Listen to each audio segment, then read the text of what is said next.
नमस्कार। ज्योतिषीय श्रृंखला की इस कड़ी में आपका हार्दिक स्वागत है।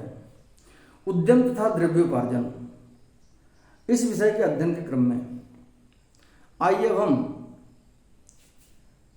भाग्योदय के लिए देश या विदेश भ्रमण जातक किन योगों के आधार पर करता है, कुंडली में कौन कौन से योग बनते हैं जो जातक को देश विदेश भ्रमण कराते हैं, इसका अध्ययन करते हैं। शुक्र, चंद्रमा और बुध शीघ्रगामी ग्रह हैं, तेजी से अपना राशि परिवर्तन करते हैं, इसलिए इनको चर ग्रह की संज्ञा दी गई है। और बाकी ग्रह चूंकि मंदगामी हैं, धीरे धीरे चलते हैं और देर से अपनी राशि का परिवर्तन करते हैं, इसलिए उनको स्थिर ग्रह की संज्ञा दी गई है। हालांकि कोई भी ग्रह स्थिर नहीं होता है, सभी ग्रह अपनी अपनी कक्षा में निश्चित गति से भ्रमणशील हैं और अपने ऑर्बिट में परिक्रमा करते रहते हैं। परंतु जब हम ज्योतिष में उनको चर ग्रह या स्थिर ग्रह की संज्ञा देते हैं तो इससे बोध होता है कि चर ग्रह से शुक्र, चंद्रमा अथवा बुध और स्थिर ग्रह से बाकी ग्रह हो गए जैसे मंगल, शनि, बृहस्पति इत्यादि। तो इसमें कहा जा रहा है कि राशियां भी चर, स्थिर तथा द्विस्वभाव होती हैं, ये हम पहले से जानते हैं।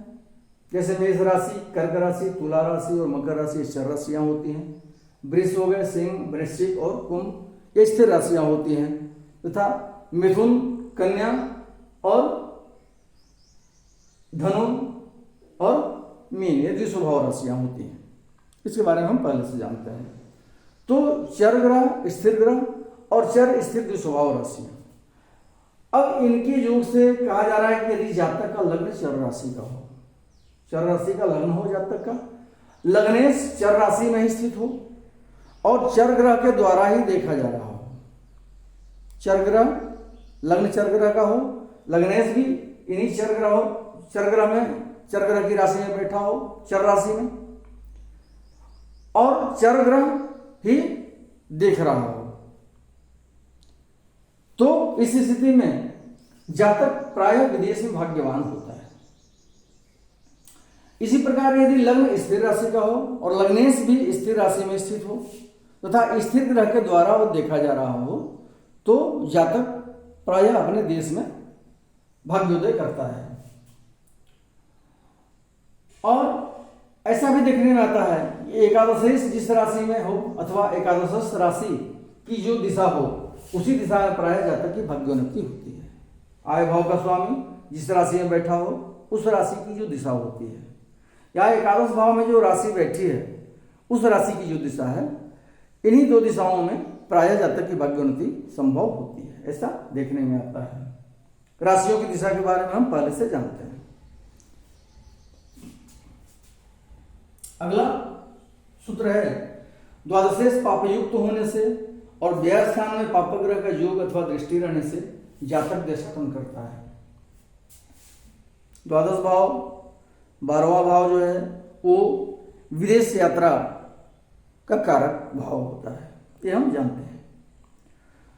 द्वादश भाव, द्वादशेश जो है पापग्रह के साथ बैठा हो या द्वादश भाव में पापग्रह बैठा हो या द्वादश भाव पर पापग्रह की दृष्टि पड़ रही हो, तो इस स्थिति में जातक देशाटन करता है। क्या है? 12वें भाव का स्वामी पापग्रह के साथ बैठा हो और 12वें भाव में भी पापग्रह हो या 12वें भाव पर पापग्रह की दृष्टि पड़ती हो तो जातक अपनी आजीविका के लिए दूर भ्रमण करता है, देशाटन करता है। व्यय स्थान के स्वामी तथा शनि के द्वारा भी दूर भ्रमण का विचार किया जाता है। द्वादशेश और शनि ये दूर भ्रमण की ओर इंगित करते हैं। इस कारण द्वादश भाव में चर ग्रह के रहने से, द्वादश भाव में यदि चर ग्रह स्थित हो या द्वादश राशि चर संज्ञक होने से, 12वें भाव में जो राशि बैठी हो वो चर संज्ञक राशि हो, अथवा द्वादश भाव में षष्ठेश और अष्टमेश के रहने से तथा उसमें शनि का योग अथवा दृष्टि रहने से जातक अनेकानेक देशों का भ्रमण करता है।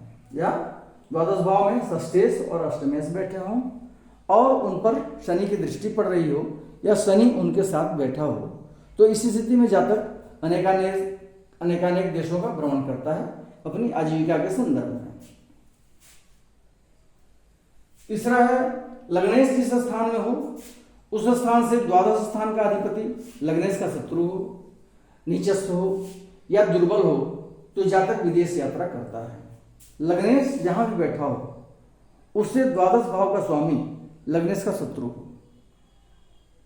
मान लो लग्नेश पंचम में बैठा है तो पंचम से द्वादश चतुर्थ भाव हुआ, चतुर्थ भाव का स्वामी लग्नेश का शत्रु हो। या लग्नेश यहां बैठा हो उससे द्वादश भाव का स्वामी नीचस्थ हो, अपनी नीच राशि में बैठा हो। या लग्नेश जहां बैठा हो उससे द्वादश भाव का स्वामी दुर्बल स्थिति में हो तो जातक विदेश यात्रा करता है। अब यदि उक्त योग बन रहा हो, लग्नेश जहां बैठा है उससे द्वादश भाव का स्वामी लग्नेश का शत्रु हो या वो नीचस्थ हो या दुर्बल हो, और उसमें यदि उक्त योग में वह स्थान पर मित्र ग्रह अथवा शत्रु ग्रह की शुक्र की दृष्टि पड़ती हो तो जातक विदेश में ही बस जाता है। उक्त योग बन रहा हो और 12वें भाव पर मित्र ग्रह की या शुक्र की दृष्टि पड़ रही हो तो ऐसी स्थिति में वैसा जातक विदेश में ही बस जाता है। अगला सूत्र है, यदि जन्म कुंडली में द्वादशेश 12वें भाव में हो और 12वें भाव का स्वामी 10वें भाव में हो तो विदेश यात्रा के योग बनते हैं और जातक को विदेश में आजीविका प्राप्त करने का अवसर प्राप्त होता है।